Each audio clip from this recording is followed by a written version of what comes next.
Hey guys, I thought I'd upload a new video because I just recently hopefully finished my LED mods for my NanoCube. What I've done is, if you look in the corners, you can actually see there, and by the way, you'll actually see this later on in the video, but I actually hot glued the corner, drilled a small hole, and just hot glued everything together because that's the only way. But if you seal it deep enough where just the top of it's showing, it has no issue with the water. And I put one in each corner, and it's upside down, but that's where the stock LEDs initially were, and I just replaced those with the 12-volt LEDs all these are just blue 12-volt LEDs that I got from my auto parts store. I think they're like $7 for 3 of them. They're really cheap. So, and I actually, let me turn this over. This is the front side of it, but as you see, I mean, those two are in the same place, and I actually drilled a hole in the back for the rear LED. So I have a total of 5 LEDs, and it was actually very easy to do.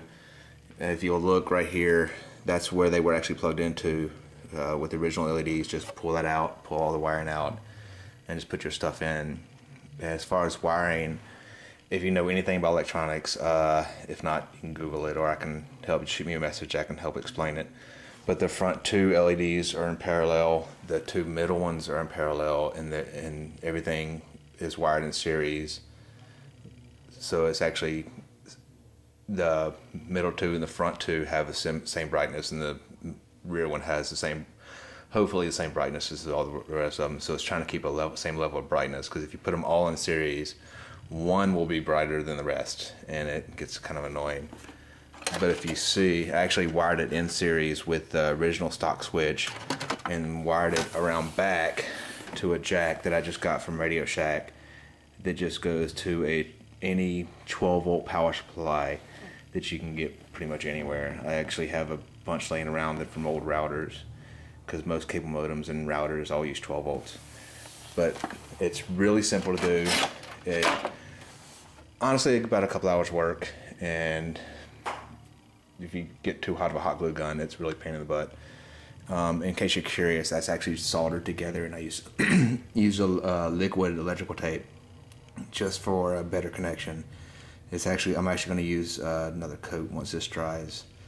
Later on, I'll actually show a video with everything running. And if you'll notice, these are still actually angled towards the back a little bit, so it hopefully outline my centerpiece a little bit better.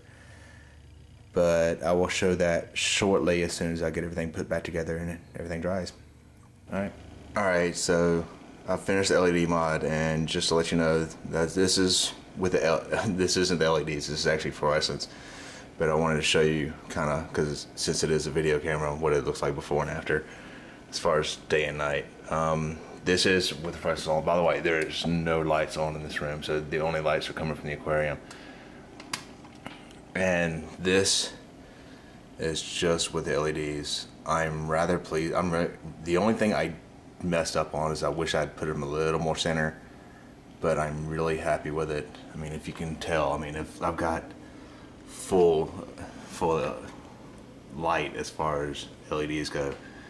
The only part that's actually missing is that very front and center, which it still has some, but it's a lot better than it was, especially with the stock ones. I mean, it's a total of 5 LEDs. I mean, if you can see, I mean, there's actually where they're located.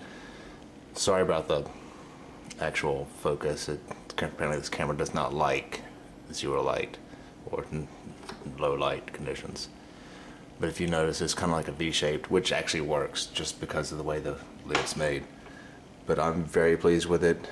Thankfully, my lighting is done, and hopefully my fish like it.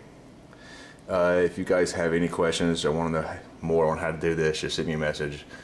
I'm more than willing to walk anybody through these steps. It's not that difficult.